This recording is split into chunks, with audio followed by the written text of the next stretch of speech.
안녕하세요. 반갑습니다. 자, 이제 그 형법 내 친구로 강의를 시작하고 왔습니다. 자, 형사법 강의가 이제 어떻게 구성이 될 거냐면 이제 총 10회로 이제 구성이 됩니다. 그래서 이제 형법 강론부터 나갈 거예요. 형법 강론 3회, 형법 총론 3회, 그리고 이제 수사 증거 요거 4회 이렇게 나올 겁니다. 근데 요게 그 형법이 조금 항상 이제 그 플러스 알파가 있어요. 그래서 한 해 더 나갈 수도 있어요. 그러면 이제 수사 증거가 3회가 되는 거고, 뭐 먼저 나가서 시간이 남는 건 괜찮죠. 근데 시간이 항상 부족하기 때문에 여기 불 켜야 돼요. 여기 불 켜야 돼. 그래서 이렇게 나가서 이제 6회 정도 나가고 더 나갈 수도 있어요. 더 나가서 이제 봐서 남는 시간 이제 수사 증거 나가도록 하겠습니다. 그리고 형법은 이제 내 친구로 나갈 거예요. 내 친구 요약서로 나갈 거고, 이제 요거지로 나갈 거고요. 기본서로도 강의를 들을 수는 있어요. 들을 수는 있는데 그 자기가 이제 좀 빨리빨리 찾을 수 있어야 돼요. 자기가 순서 똑같습니다. 똑같으니까 자기가 이제 기본서로 듣겠다는 학생들은 빨리빨리 페이지 넘겨야 되겠죠. 요약이 돼 있으니까 이 책은 그렇게 따라오시면 되겠고, 그다음 수사 증거 내 친구 아직 안 나왔어요. 기본서로 나갈 겁니다. 기본서가 이제 정리가 잘 돼 있어요. 잘 돼 있기 때문에 요 책으로 나가도 뭐 충분할 것 같아요. 요거 나가고 또 하겠고, 자 그다음에 이제 나가면서 그 복습을 할 겁니다. 복습을 할 거니까 이제 원기총 복습을 할 거예요. 원기총. 그래서 형법은 이제 우리가 그 형법이 심화 강의가 22회에 걸쳐 나왔죠. 22회. 근데 형법이 한 6회나 7회 정도 되니까 한 그날 배운 거 한 3배수나 4배수 정도 보는 거예요. 3배수나 4배수 정도. 하루에 이제 문제 한 80문제 대략 봤었잖아요. 한 7, 80문제 정도 봤었죠. 하루에 평균. 그럼 이제 그 신도 맞춰갖고 하루에 250문제 이상 봐야 돼요. 250문제 이상. 그래서 심화 때 봤던 양의 3배를 봐야 됩니다. 3배. 한번 봤던 거 두 번째 보는 거기 때문에 충분히 가능해요. 그리고 그거 이제 복습자로 복습 테스트를 할 거예요. 할 건데 이제 그날 오전에 강의 들었던 거는 이제 저녁 8시 30분에 그러니까 집에 못가에 딱 잡아두는 거예요. 잡아두고 또 이번 또 요약 강의 듣고 집에 가버릴까봐 가지 말고 딱 잡아둔 다음에 독서실이건 아니면 강의실에서 공부하면 됩니다. 공부하고 8시 반에 이제 복습 테스트를 볼 거예요. 복습 테스트는 원기총에서 지문별로 똑같이 40개 지문 뽑을 겁니다. 40개 지문 뽑아가지고 그날 배운 오전에 나간 진도만큼 해서 그 40개 지문 뽑아가지고 그 저녁 8시 반에 저녁 8시 반 아침 말고 저녁에 시험 볼 겁니다. 봐가지고 그날 배운 거 그날 원기총을 싹 그 훑어봐야 돼요. 쫙 훑어서 한번 보고 그렇게 이제 그 6번에 걸쳐서 나누어서 볼 겁니다. 보고 자, 그 다음에 여기 수사 증거 같은 경우는 이제 거기 아직 기출문제가 나오긴 했지만 이걸 다루진 않았어요. 다루진 않았기 때문에 일단은 이건 그때가 설명드릴게요. 일단 기본서에 있는 기출 가지고 볼 수도 있고요. 기본서 봤으니까 기본서 있는 기출 지문 가지고 보도록 하겠습니다. 이렇게 해서 40문제씩 보도록 하겠습니다. 40개 지문 OX니까 그 쭉 보고 나서 꼭 100점을 맞아야 한다는 강박관념에 시달릴 필요는 없어요. 그 공부하는 만큼 보면 되고 보는 데까지 보고 그 다음에 최선을 다해서 보면 돼요. 그리고 계속 응시를 해줘야 됩니다. 응시를 해주고 선생님 오늘 진도만큼 못 봤는데요. 그렇다고 다음날 포기하면 안 돼요. 오늘 진도 다 못 나왔으면 그건 놔두고 내일 진도 나간 만큼 보고 최대한 보는 데까지 보세요. 봐야 되기 때문에 오전에 책을 가져올 때 그 내 친구 가져오고 원기총도 같이 가져와야 돼요. 쉬는 시간마다 봐야 되잖아. 시간이 별로 없어. 이제 그 수요일 되면 오후 강의도 헌법이 이제 개강된단 말이에요. 그럼 하루 2과목이라고 2과목. 그죠? 그러니까 되게 빡세니까 그 수업 들을 때 수업 듣고 그다음에 쉬는 시간에 원기총 풀고 막 굉장히 시간 없어요. 그렇게 그 오전 4시간을 타이트하게 보내야 됩니다. 그리고 오전 강의는 이제 9시에 정각하게 시작을 할 거고요. 오전에 원래 좀 더 일찍 시작하고 싶은데 그 위에 독서실 스파르타 모의고사 있어가지고 9시 정각에 시작을 할 거고 그다음 쉬는 시간도 10분이에요. 10분 좀 짧지 않습니까? 그래서 그럼 좀 더 줄게. 1교시 쉬는 시간은 12분. 1교시 쉬는 시간은 12분이고 나머지 2교시, 3교시 쉬는 시간은 짤없이 10분이에요. 10분. 그러니까 빨리빨리 읽어야 됩니다. 이제 전시체제 돌입됐어. 이제 전시체제야. 전시체제. 그동안에 이제 나태했던 일상은 버려야 됩니다. 이제 시험 보는 그날까지 막 달려야 되는 거예요. 막 달려야 됩니다. 이렇게 아시겠죠? 시간도 이제 별로 없다고 이제. 자, 그리고 체육관 다니던 사람들 체육관 끊어야 돼요. 체육관 날 시간 없어 이제. 하루에 30분 정도 운동을 할 수는 있겠지만 체육관 가서 막 1시간, 2시간씩 운동할 시간 없어요 이제. 공부에 몰입해야 됩니다. 아시겠죠? 그래서 전시체 돌입이야. 전시체 돌입. 비상사태로 계엄령 선포해요. 아주 아시겠죠? 그렇게 이제 다 마음을 굳게 잡고 그 이번 시험 끝나는 그날까지 포기하지 말고 중간에 자기가 못 따라한다고 포기하거든요.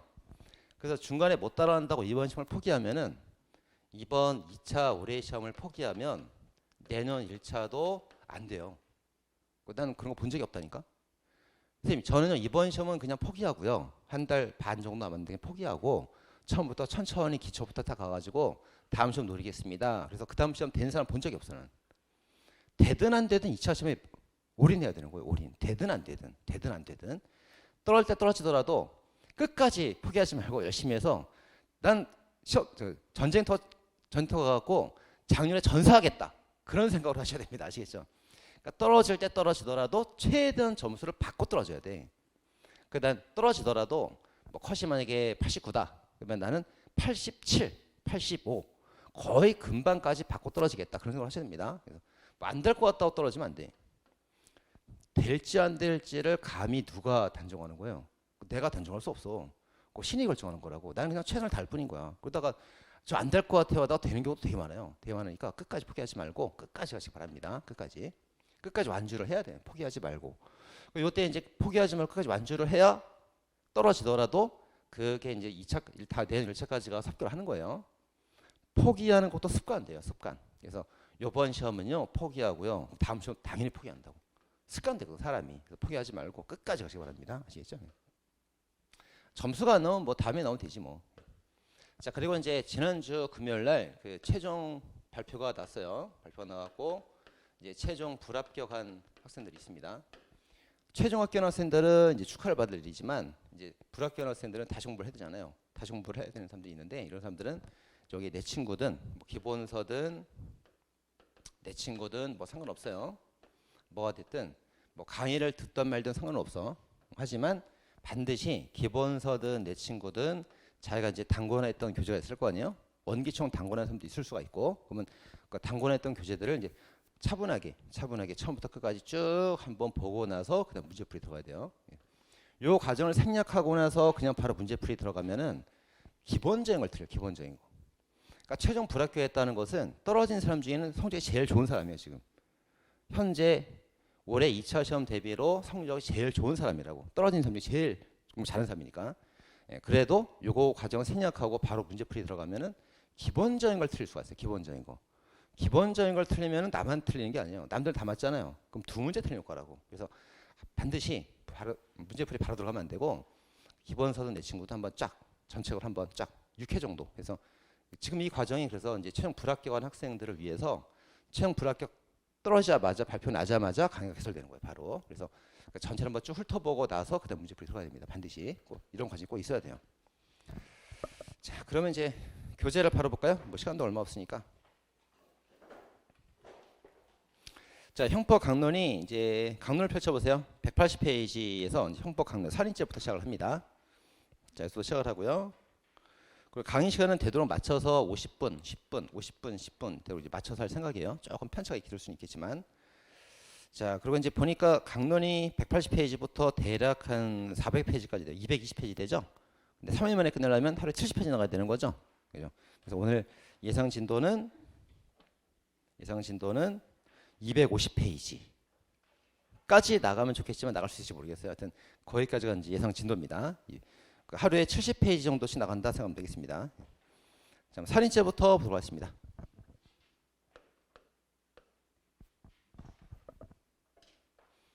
자, 180페이지에 펼쳐주시고, 자, 살인죄. 자, 거기에 보면 이제 교재가 그 판례이론은 자세히 좀 써놨고요.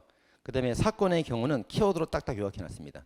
그 사건의 경우는 키워드만 봐도 문제가 풀려요. 그래서 풀리는 것들은 간단하게 써놨고, 그 다음에 판례이론은 이제 자세하게 봐야 되니까 자세히 쭉 써놨어요. 그리고 요 내 친구가 좀 책은 얇은데 기본서에 있는 거, 기출된 거 다 들어갔습니다. 빠진 거 없어요. 여기 있는 거를 다 자기가 섭렵을 하면은 만점 나올 수 있습니다. 만점. 다 들어갔어, 다. 다 들어갔으니까 보니까 굉장히 타이트하게 책이 되어 있기 때문에 책이 얇은 것 같아도 다 있어요. 자, 그리고 이제 거기 뭐 살인죄나 명예훼손죄 같은 비해 재산죄 같은 경우는 그 판례들이 그렇게 어렵지 않기 때문에 키워드만 봐도 맞출 수가 있고요. 다만 재산죄 같은 경우는 키워드만 봐고 맞출 수가 없죠. 다 읽어야 되잖아요. 그럴 때 재산죄 같은 경우는 그 요약을 안 했어요. 요약을 안 하고 원문 그대로 되도록 실었습니다. 좀 양이 분량이 많아지더라도. 그래서 재단죄는 좀 양이 분량이 좀 많아요. 자, 그럼 180페이지부터 오도록 하겠습니다. 자, 살인죄. 자, 먼저 이제 사람의 시기와 살인의 고의. 자, 사람에게 규칙적 진통을 동반하면서 분만이 시작된 때부터 사람이다. 제왕절개술이 가능했다고 그래 사람이라고 볼 수가 없다. 그다음 니은번은 잘 나오죠. 일반적으로 고의를 따질 때 잘 나오는 지문이에요. 인식과 용인한 의사가 있으면 바로 미필적 고의로도 고의가 인정되고 목적이나 계획이나 희망. 희망은 고의의 내용이 아니죠. 희망도 쓰시고 X 내용이 아닙니다. 자, 사건의 경우. 자, 5.2kg 태아 사건이 있었어요. 5.2kg 태아 사건에서 검사가 이제 업무상 과실치사죄로 기소했는데 아니라고 봤죠? 아직은 사람이 아니기 때문에 제왕절개 단계라서 사람이 아니기 때문에 치사가 아니다. 그럼 업무상 과실치상죄 아니냐? 근데 이것도 안 된다고 봤습니다. 치사는 인부에 관한 상해죄로 기소가 되는 사건인데 그 태아랑 인부는 독립된 인격체이기 때문에 태아가 죽었다고 그래서 인부 신체 상해가 되는 건 아니다. 그래서 인부에 대한 상해가 아니라고 봤어요. 치상죄도 아니죠. 무죄가 된 겁니다. 자, 죄가 되는 판례. 그 자살 도중인 사람을 죽여도 살인죄가 되고 분만 중인 태아를 죽였다. 분만 동그라미 하시고. 자, 태아라는 말이 나왔다고 태아라고 보면 안 돼요. 분만 중이다 이런 말이 있기 때문에 사람이라고 평가해야 됩니다. 사람. 그래서 낙태가 아니고 살인죄가 됩니다. 그럼 낙태 X 써야겠죠. 필기 많이 해야 됩니다. 자, 오늘 그 아래 임산물 조사 판례는 이제 폭행을 추락 사망했다. 폭행이라는 말을 꼭 써주기 때문에 살인죄가 아니고 폭행치사가 됩니다. 자, 기타 이제 오른쪽에 뭐 총, 과도, 식할, 흉기나 급소 타격하는 경우가 살인죄가 있다 이렇게 봤고요.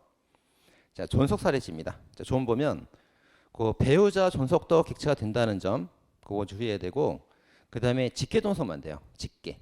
반계 존속은 안 되죠. 그래서 반계 존속에 누가 있어요? 삼촌, 고모, 이모 이런 사람들이 반계 존속이죠. 반계 존속은 객체가 되지 않습니다. 직계만 돼요. 아빠, 엄마, 할아버지, 할머니 이렇게 되는 거예요. 자, 그래서 거기 써 있습니다. 존속살해죄 객체는 법률상 존속이므로 법률 동그라미. 그 사실상 존속은 제외되죠. 사실 세모. 그다음 인지가 있어요. 자, 이제 혼외자의 출생을 했을 때 생모 같은 경우는 그 언제나 생모는 언제나 존속이죠. 뭐 인지를 했건 말했건 언제나 존속이고 생부는 세모. 생부는 존속이 아니라 봅니다. 인지 동그라미. 인지를 했을 때만 존속이다 이렇게 봐요. 그다음에 이제 그 입양이 있는데 입양할 때는 실부모, 낳아준 부모죠. 생부모라도 합니다. 생부모도 존속이고 양부모도 다 존속됩니다. 자, 그다음에 이제 그 가중되는 범죄를 쭉 모아놨어요. 두 문자 다시 한번 확인해야 됩니다. 자, 존속 가중되는 범죄. 존속을 살상하고 외국에 유학 떠난 사람은 반드시 포박을 체감하게 된다. 자, 상습범도 넣어놨습니다.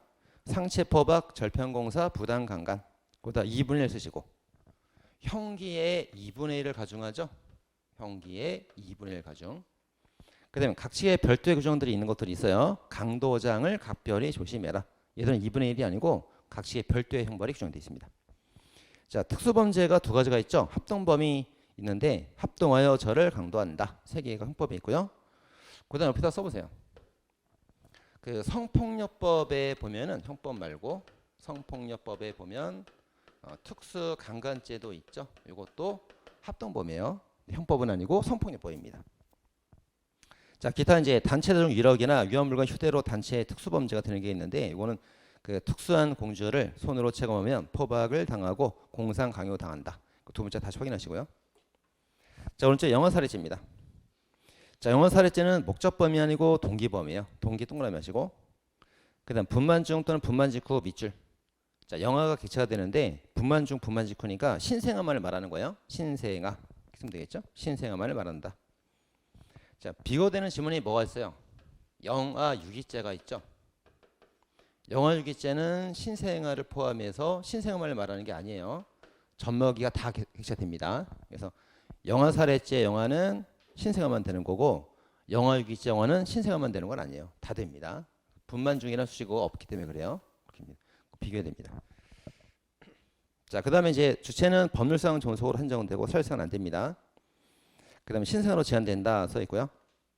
그 다음 착오의 문제가 있죠.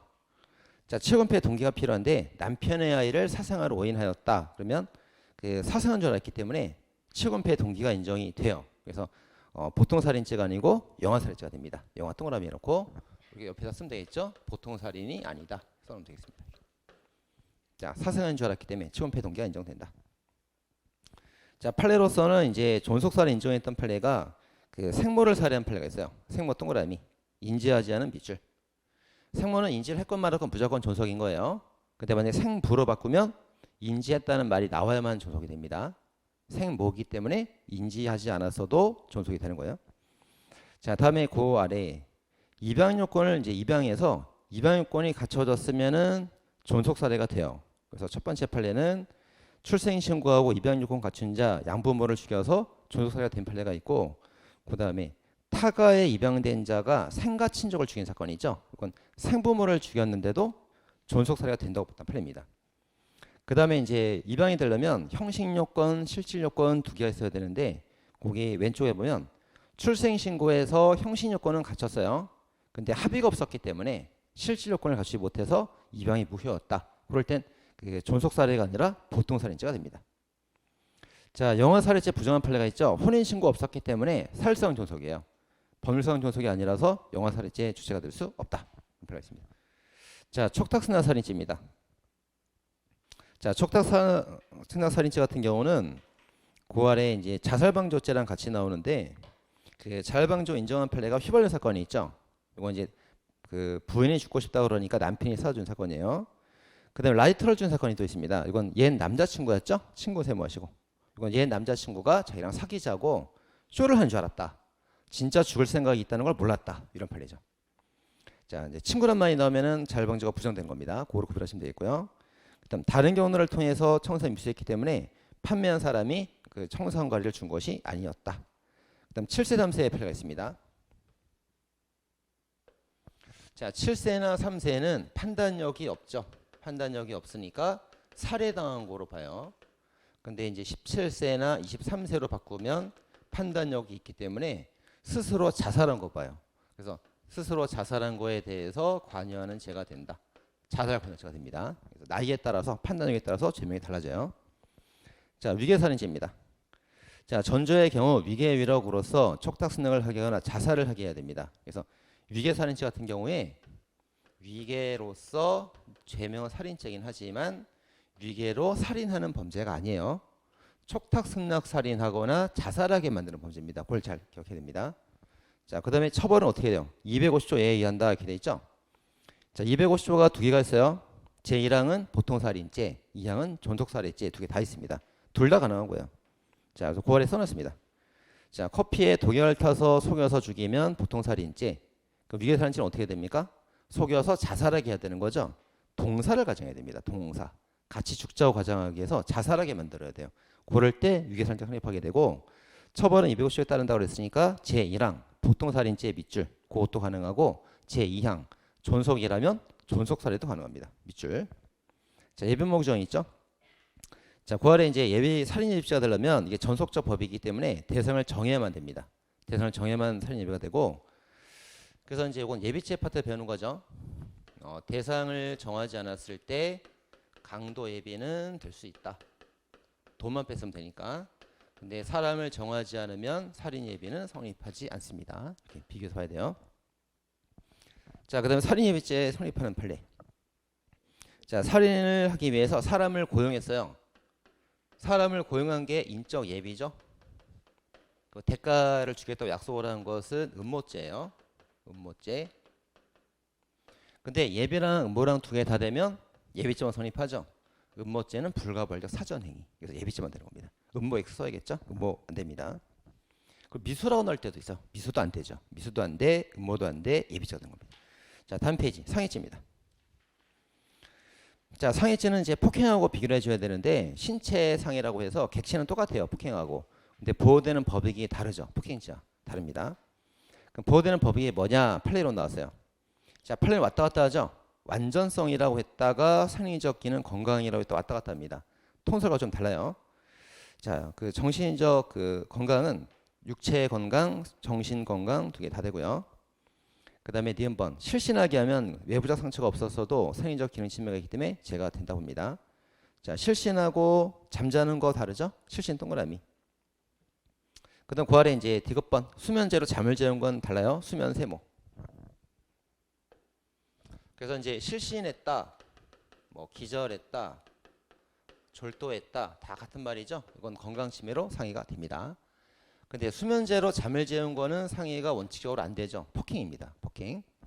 자, 근데 그 수면제로 잠을 재운 경우에 쭉 보면 기억 장애가 있을 때, 기억이나 생활에 장애가 있다 이런 말이 나오게 되면 상해가 된다 이렇게 푸는 거죠. 그렇게 풀면 됩니다. 외부적 상처 드러날 필요 없어요. 그다음에 이제 리얼번. 자, 상해는 상대적 개념이죠. 객관적 일률적 판단이 아니고 일률 세무죠. 일률적이 아니고 상대적으로 케이스 바이 케이스 판단합니다. 사람에 따라 다르게 판단한다 이렇게 봐요. 자, 그래서 이제 9할의 판례들 가보면 상해가 아닌 거, 상해가 아니고 전치일주가 기준이죠. 전치일주 이하이면서 뭐 경미한 상처나 반상출혈상, 동전 크기의 멍, 2cm 긁힌 경우, 밑줄 아세요? 2cm 긁힌. 상해가 되는 거 아닌지 잘 틀려요. 2cm 정도 긁힌 정도 상해가 아니라 봅니다. 자연 치유될 정도, 그다음에 그 일상생활 지장이 없다. 자, 음모를 깎았다. 그래서 모간 세모하시고. 자, 이제 음모가 이제 털이죠.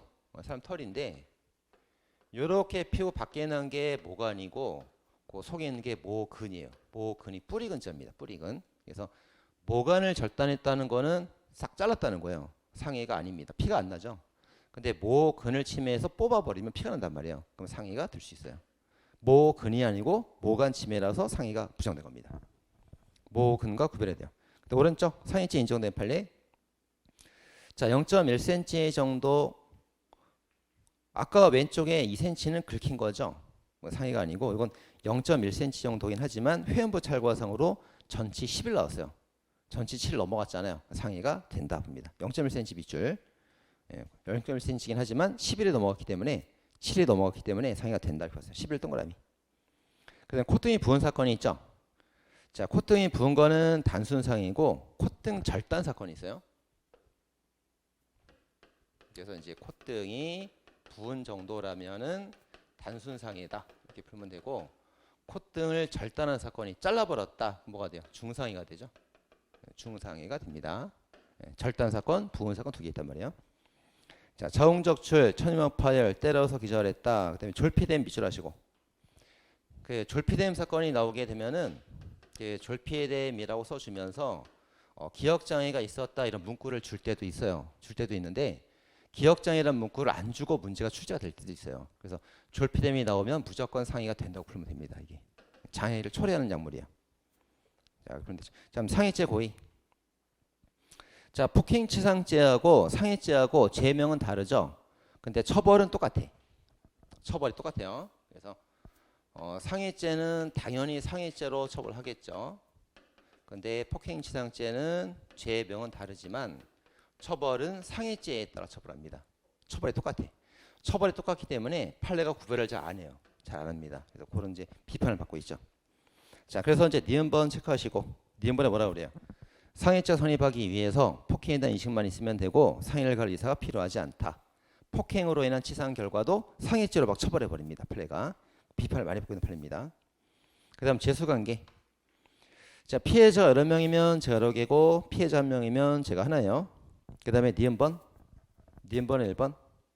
자, 협박을 하고 상해를 가했는데 같은 시간대에 그 상해 단일한 범위라고 합니다. 자, 상해 단일한 범위면 상해죄 하나만 성립하는 거예요. 그래서 괄호 2번이 그런 내용이죠. 자, 상해 협박이 있는데 상해를 먼저 하고 협박을 했을 때가 있고 협박을 하고 나서 상해를 가할 때가 있어요. 이렇게 동시간대긴 하지만 그럼 상해죄가 이제 큰 범죄가 인정됐으면 조그만 범죄는 불가벌. 이걸 이제 상해의 단일한 범위 이렇게 표현합니다. 상해죄만 성립하는 거예요. 근데 조그만 범죄라고 해서 큰 범죄를 범하면 흡수가 될 수가 없어요. 이건 실체적경합범입니다. 그렇게 돼 있죠? 그래서 협박을 하고 상해하면 실체적경합범이다 이렇게 돼 있습니다. 자, 존속상해죄 나오고, 자, 존속은 이제 그 가족관계 등록부에 따라서 아빠라고 기재가 된 사람이 원래 아빠가 맞아요. 원칙은. 근데 DNA에 따라서 판별되면은 DNA가 우선하는 거죠. 그래서 거기 판례 보면 친생자로 등재가 되어 있다. 그래서 아빠라고 기재가 되어 있다. 하지만 DNA를 따져봤더니 다른 사람이 아빠였다. 그러면 DNA가 가족관계를 이긴단 말이에요. 그래서 이 사람은 아빠가 아니었구나. 그래서 존속상해죄 성립할 수 없다. 이렇게 봤습니다. 자, 중상해입니다.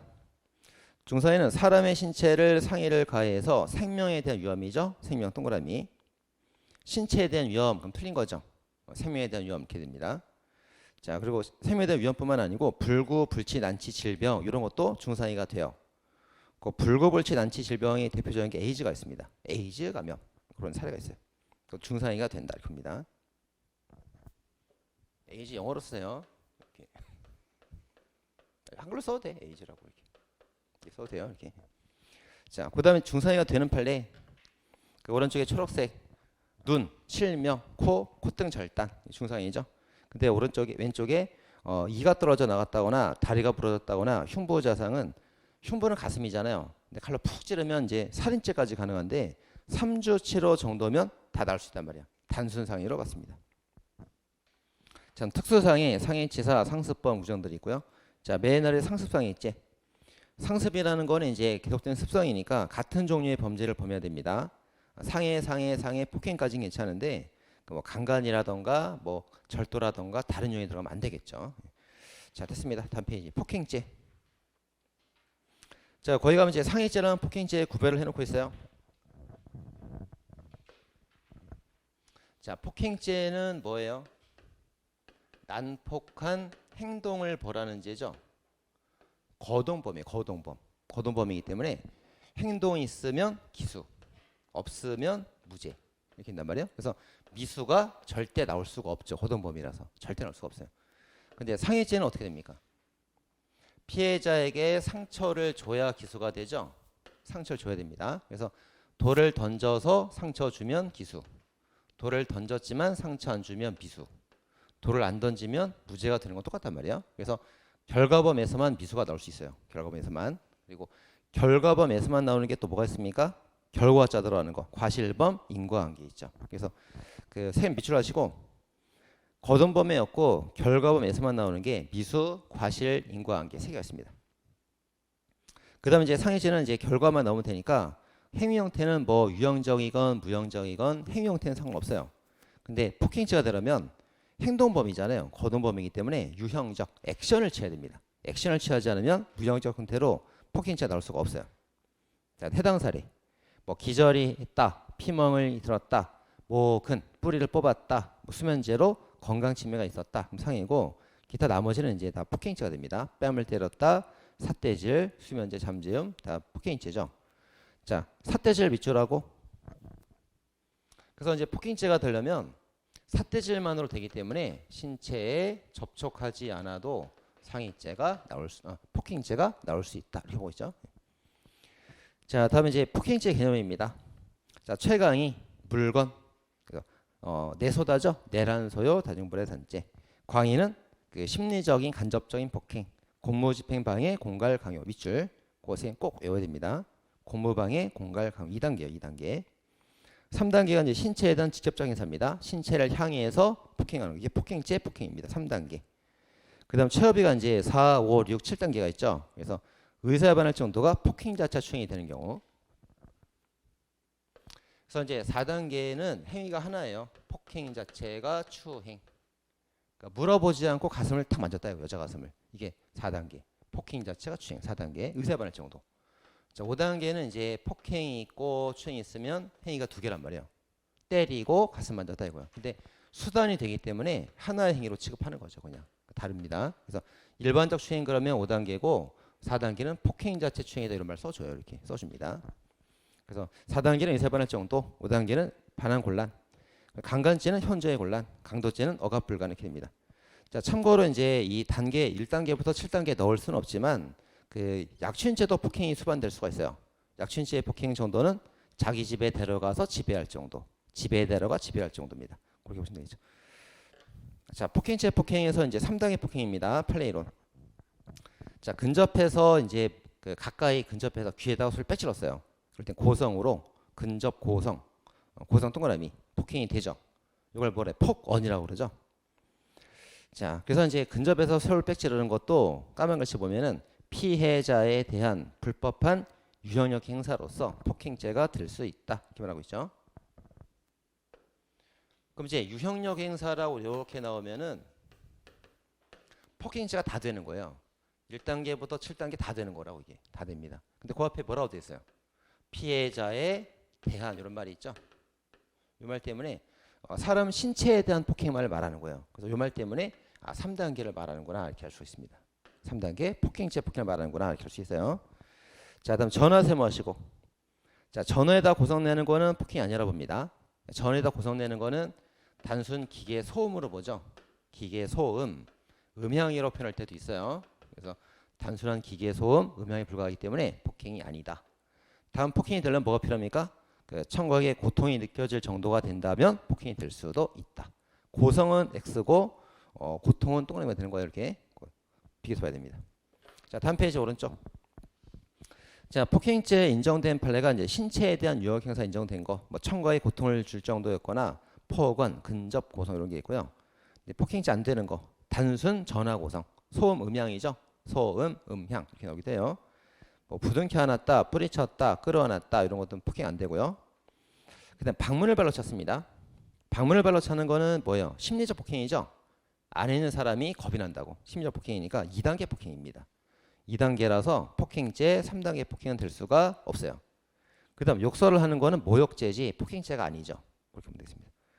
자, 특수폭행과 폭행사상, 자, 특수범죄. 자, 특수한 공조를 손으로 체감하면 포박을 당하고 공상강요 당한다. 그거 이제 외워주시고, 그 중에서 이제 공상강요 요 3개 범죄는 2016년 신설된 범죄예요. 신설된 범죄, 새로 추가된 범죄다. 자, 위험한 물건. 자, 다중의 위력을 보여줘야 되는데 제압하기에 족한 정도. 항상 객관적 판단이죠. 객관적으로, 일반적으로 제압하기에 족한 정도면 되고 피해자의 주관적 의사는 따지지 않습니다. 현실적 제압이 됐는가는 따지지 않습니다. 항상 객관적 판단. 자, 위험한 물건이 나와 있는데 위험한 물건은 사람한테 위험해야 됩니다. 생명, 신체 위험해야 되고요. 그 어디 물건에 위험한 거 말하는 거 아니에요. 사람한테 위험해야 됩니다. 반드시. 그래서 9월에 이제 위험 물건 아닌 거 맞는 거 쭉 정리해놨죠. 저는 한 번 정도 읽어보면 됩니다. 그래서 첫 번째 칸, 자 오른쪽부터 유리 조각, 쪽가위, 쇠젓가락, 양주병 다 위험하죠. 근데 왼쪽은 훈계하면서 톡톡 쳤으니까 약 올리는 거란 말이에요. 위험하지 않다. 두 번째 칸, 옷소매 속에 숨긴 드라이버는 왜 숨겨왔겠어요? 사람한테 쓰라고 숨겨온 거죠. 위험하단 말이에요. 근데 왼쪽은 창문 파손에 쓰라고 했죠. 창문 파손, 파손 세모. 창문을 부수려고 가져왔다는 게 드러났단 말이에요.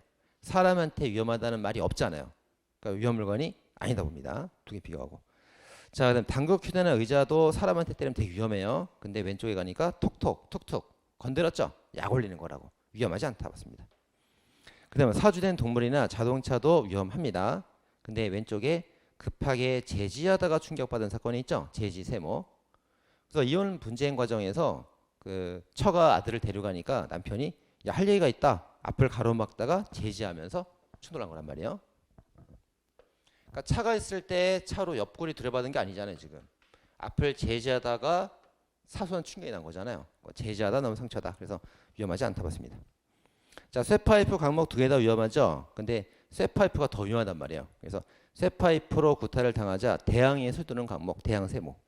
쇠파이프에 대항한 거다 나는. 그래서 위험하지 않다 봤습니다. 강목이 위험하지 않다. 자, 맥주잔에다가 이제 농약을 부어서 먹이면은 되게 위험하죠. 근데 왼쪽에 청산염을 편지에 동봉우송했습니다. 곱게 편지에 싸서 보냈기 때문에 피해자가 직접 집어먹지 않는 한 위험하지 않습니다. 자, 그다음 공기총, 실탄 소지, 체류탄 다 위험하고 그 소화기를 사람을 향해 던진 게 아니라 분풀이로 벽에다 던졌단 말이에요. 벽에다가 위험하지 않다 봤죠. 자, 그렇게 정리하면 되겠습니다. 자, 다음 페이지. 자, 휴대하여. 휴대의 의미입니다. 자, 얘가 이제 A한테 그 쓰려고 칼을 휴대하고 있어요. 근데 조문에 보면은 휴대하여라고 되어 있지 휴대를 보여 이런 말은 없단 말이에요. 없어요. 그래서 요 칼에 대해서 범죄자는 이거를 범행에 쓸 수 있고 내가 휴대하고 있다는 걸 인식을 하고 있어야 돼 반드시. 얘가 이걸 인식하지 않으면 위험 물건 휴대가는 고의가 없어요. 인식을 해야 되고 다만 이제 보여줄 필요가 없으니까 실제로 사용할 필요는 없단 말이에요. 그래서 요 휴대하고 있다는 것을 피해자는 인식할 필요가 없죠. 이렇게 됩니다. 범인은 인식을 해야 되고 피해자는 인식할 필요 없단 말이에요. 자, 그래서 거기 니은번 범인은 범행에 사용하려던 의도가 있어야 돼. 알아야 돼. 내가 휴대하고 있다는 거를. 근데 사용할 필요가 없으니까, 보여줄 필요가 없으니까 피해자는 인식할 필요가 없고 실제 사용하지 않았어도 상관없다 이거예요. 자, 그래서 디귿번 범행에 사용하려던 의도 아래 흉기를 소지했다면 휴대가 되겠지만 범행과 전혀 무관하게 소지가 있었다면 휴대로 볼 수 없죠. 고는 판례 3개가 있죠. 버섯을 채취하려고 칼을 쥐고 있었다. 버리려고 비닐봉지에 싸서 참치캔 소주병과 함께 봉다리 싸고 있었다. 그리고 곡괭이 자루가 방 안에 옛날부터 보관돼 있었다. 3개 판례 있습니다. 그래서 그 범행과 무관한 소지이기 때문에 휴대가 아니라고 봤어요. 자, 다음 판례 죄수관계.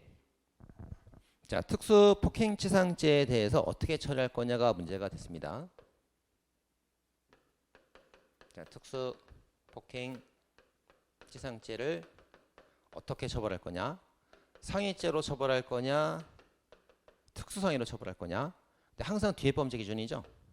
뒤에 범죄 기준. 그래서 앞에 범죄가 특수범죄라도 뒤에 범죄가 단순 과실, 단순 상해라면 특수범죄로 갈 수가 없고 단순 상해로 처벌을 이렇게 받죠. 뒤에 범죄 기준입니다. 치상 동그라미 하면 되겠죠? 치상 동그라미, 상해 동그라미 하면 되겠네. 그러면 되겠죠? 단순 상해 결과이기 때문에 처벌도 특수상해가 아니고 상해죄로 처벌한다 이렇게 봤습니다. 자, 그다음 상습, 존속, 폭행죄가 인정되면은 이제 포괄해서 하나의 죄만 성립을 하게 됩니다.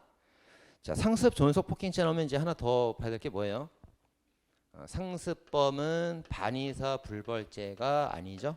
아니기 때문에 의사에 반하여 공소 제기를 할 수 있다 없다. 할 수 있다. 반의사 불벌죄가 아니기 때문에 의사에 반해서도 처벌이 가능합니다. 여기까지 알아두셔야 돼요. 자, 반의 불벌죄가 아니다. 자, 오른쪽 과실치상죄입니다. 자, 과실범은 이제 총론의 정리를 다 해놨고 여기서 볼 거는 이제 특가법의 도주운전죄예요. 그래서 특가법의 5조의 3 도주운전죄입니다. 제1항. 자, 자동차를 가지고 형법 268조의 업무상 과실치상죄를 범한 자가 268조 자, 업무상 과실치상죄를 범한 자가 요건이죠. 그 다음에 구조를 하지 않고 도주했을 때 도망갔을 때 이게 도주운전죄가 성립을 해요. 특가법상 도주운전죄. 자, 2개가 요건이라면 2개가 요건. 그래서 치상 결과 없다거나 치상이 아니고 살인이나 상해의 고의가 있을 때 이럴 땐 도주운전죄 성립할 수가 없죠. 요게 성립하지 않으면 뭐 하면 돼요? 유기죄만 되는 거예요. 버리고 도망간 유기죄만 됩니다. 그리고 살인 상해의 고의가 있을 때는 뭐 하면 돼요? 살인 상해죄만 성립하는 거예요. 그죠? 요건이 맞아야 됩니다. 그거 잘 알아두셔야 돼요. 자, 그래서 그 맨 아래 써놨습니다. 그 조문 아래 써놨죠. 업무상 과실치상을 하고 나서 구조 없이 도망갈 때 도주운전죄 성립을 하게 된다. 만약에 처음부터 살상 고의가 있었다면 살인상해만 성립하게 된다. 그리고 과실 없이 사람을 충격해서 업무상 과실치상 결과 없었다면은 구조 없이 도망간 것을 유기죄로 처벌할 수 있을 뿐이다. 이렇게 써놨죠. 자, 그다음에 이제 다시 올라가서 특가법 5조의 10입니다. 특가법 5조의 10. 자, 이제 거기서 중요한 건 뭐냐면 이렇게 이제 버스 운전사가 운전을 하고 있는데 승객이 운전사를 때렸어요. 폭행했다고. 그럼 제1항의 죄가 성립하죠. 제1항의 죄가 성립합니다. 자, 운행 중인 자동차에 있어서 자동차 운행하는 중 그 운전사를 폭행하거나 협박하게 되면 제1항의 죄가 성립하죠. 자, 근데 이제 운전사를 때려가지고 이제 운전을 제대로 못할 거 아니에요. 운전을 제대로 못하니까 보행자를 치거나 운전자 자기가 다치거나 여기 다른 승객이 다치거나 사람이 치사상 결과가 나오게 되면 이게 결과적 가중법으로서 제2항이 성립하게 됩니다. 제2항이 성립하게 돼요. 그래서 판례가 이제 운전자를 폭행해서 운전자가 다친 경우도 제2항이 성립할 수 있다 이렇게 보고 있죠. 이렇게 보고 있습니다. 자, 그 아래 써놨어요. 네 번째 줄. 자, 네 번째 줄. 먼저 다섯 번째 줄. 자동차 운전 중에 운전자를 폭행하여 사람을 상해 이르게 하게 되면은 결과적 범죄가 성립하게 된다. 그때가 사람 밑줄하시고 사람의 운전자도 포함되는 거예요. 보행자, 승객, 운전자 다 포함돼요. 사람이라면 다 되는 거예요. 다 됩니다. 자, 그 다음에 이제 다시 쭉 판례 내려가 보면 그 기업번 있고 니은번 있고 쭉 있죠. 그 다음에 이제 디귿번 갑시다. 디귿번. 자, 운행 중인 그 버스라고 되어 있는데 그 운행 중인 버스에 잠시 정차 중인 버스도 포함이 돼요. 정차 동그라미. 버스가 이제 승객을 태우느라고 잠깐 정차할 수 있잖아요. 그것도 운행 중에 포함됩니다. 그래서 버스가 정차 중에 운전할 때로도 제가 될 수 있다는 것이 이렇게 제가 될 수 있다. 자, 그 다음에 운전자, 그 아래 1번. 운전자를 폭행해서 운전자나 승객이나 보행 중 누가 상처 사망 이르러도 이항의 죄가 될 수 있다. 그래서 운전자가 다친 경우도 이항이 될 수 있다요. 있다. 자, 그렇게 하면 되겠죠? 자, 다시 한번 쭉 올라가 보세요. 한번 쭉 가보면 올라가서 5조의 10 조문 가보세요. 5조의 10 제1항 운행 중 밑줄. 그 운행 중에 이제 뭐가 포함돼요? 정차 중에 포함되는 거예요. 정차 중 포함되고요. 자, 그 다음에 여객자동차 운수사업법 2조 3호에 따른 여객자동차 운송사업을 위하여 사용되는 자동차를 운행하던 중 자동차 밑줄. 자동차가 이 객차입니다. 자동차가 객차란 말이에요. 그래서 최신 판례가 이제 하나 더 나왔는데 오토바이는 제외됩니다. 원동기 장치 자전거는 제외된다. 최신 판례가 나왔어요. 그래서 자동차가 된다고. 그래서 뭐 버스라던가 택시라던가 자동차만 돼요. 원동기 장치 자전거 오토바이는 제외됩니다. 최신 판례 나와서 쓰시고. 자, 일시정차하는 경우도 포함된다. 이렇게 써 있죠. 써 있고 운전자 폭행하면 죄가 된다. 그럼 제2항에 가보면 사람을 상해 이르게 한 때 가중처벌되는데 그 사람은 운전자, 보행자, 승객이 다 포함되는 거예요. 됐죠? 자, 그럼 다 봤습니다. 다음 페이지 낙태죄. 자, 낙태죄는 이제 헌법 불합치 결정을 받고 나서 아직도 법이 개정되지 않고 있는데 그 헌법 불합치 결정 받은 게 다 불합치 받은 게 아니에요. 269조 제1항 부녀가 약물 기타 방법으로 낙태를 하였다. 자기 낙태죠? 요거 헌법 불합치입니다. 체크. 그 다음에 270조 제1항 의사, 한의사 등의 낙태가 있죠? 의사 체크. 의사 낙태가 헌법 불합치 받았어요. 이렇게 두 개. 자기 낙태하고 의사 낙태하고 두 개가 헌법 불합치를 받았고 나머지 조문들은 아직도 효력이 있어요. 효력이 있습니다. 그거 정리하면 되겠습니다. 자, 그 다음에 이제 아래 판례론 가보면은 이게 이제 재작년 경관 기출이었는데 자기 낙태랑 의사 낙태 위헌 그 헌법 불합치 받았잖아요. 받았을 때 그 목수해법 이렇게 헌법에 따집니다. 목수해법. 목적의 정당성 목 동그라미 수단의 적합성 수 동그라미 그건 합치가 되는데 침해 최소성 해 세모 법의 균형성 법 세모 목수해법에서 목수는 동그라미인데 해법이 X라고 선불렀어요. 이거 작년에 이제 그 경관 기출에 목적의 정당성이 부정돼서 헌법에 합치되지 아니한다 이렇게 형법 출제가 됐습니다. 같이 알아두셔야 돼요. 자, 유기학대죄입니다. 자, 유기죄는 이제 주체는 누구예요? 주체는 일단 객체부터. 객체는 나이가 많거나 어리거나 질병이 있는 사람들, 도움이 필요한 사람들. 뭐라고 그래요? 도움이 필요한 사람들. 요 부조자 그러죠? 요 부조자. 부조가 필요한 사람들. 주체는 누구? 법률 계약상 의무가 있는 사람들. 봅니다. 자, 그럼 영어 유기죄가 나와 있습니다. 요 유기죄 상태가 있고요. 자, 판례 이론. 자, 현행법에 따르면 유기죄 주체는 법률 계약성 의무로 주체 한정은 돼 있고 사회상규는 안 되죠.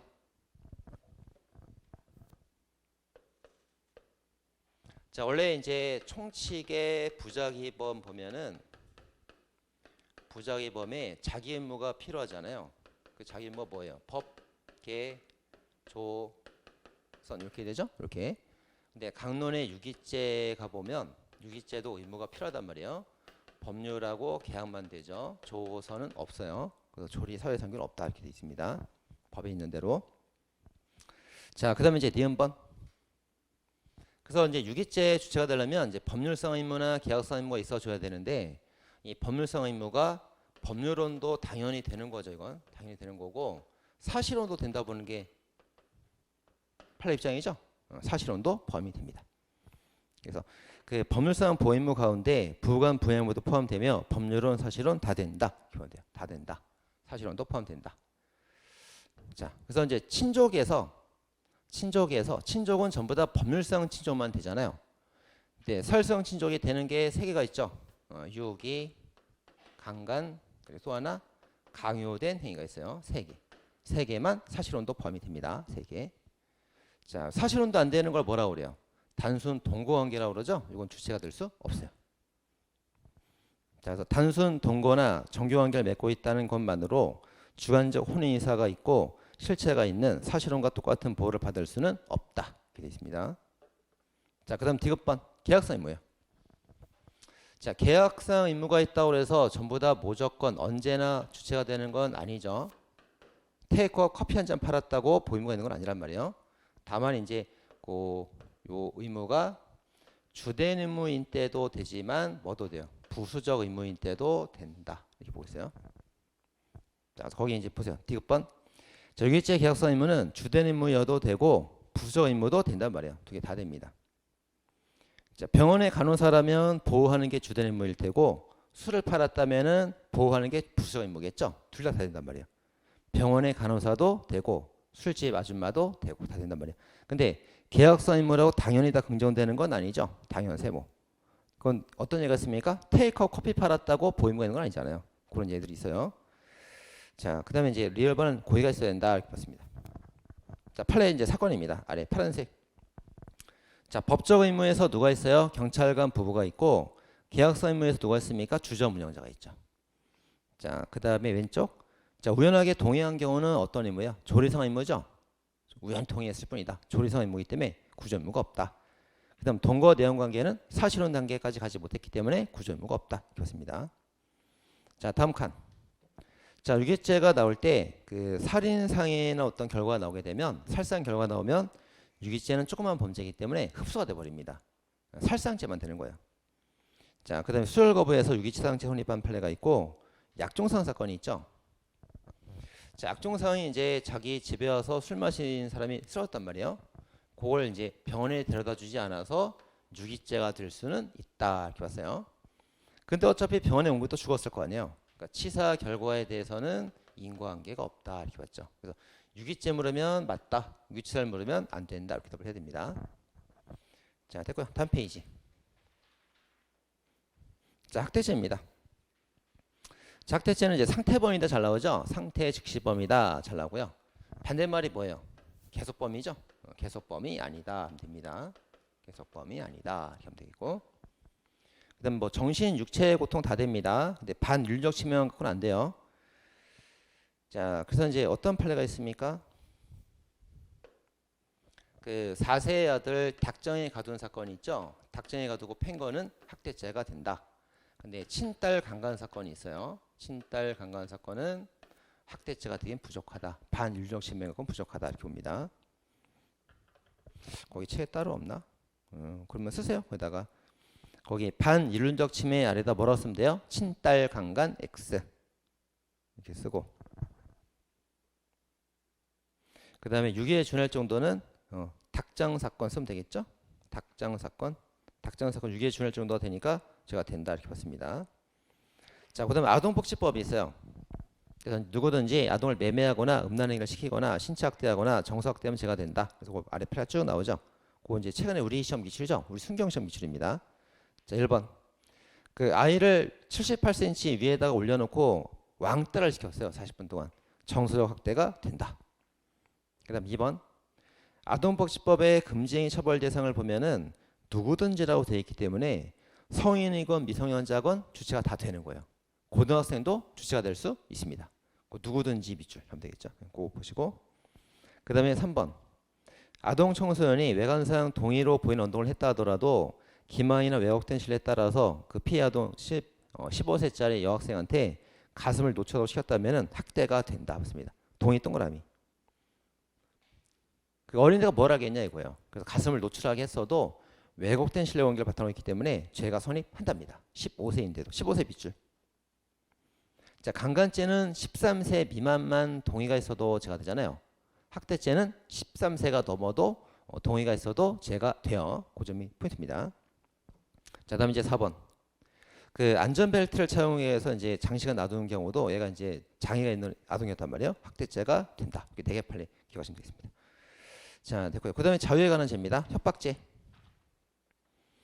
자, 거기 제3자에 대한 법익 침해가 나오죠. 왜 자꾸 시계를 보는? 잠깐 쉬었다 할까? 잠깐 쉬었다 하겠습니다.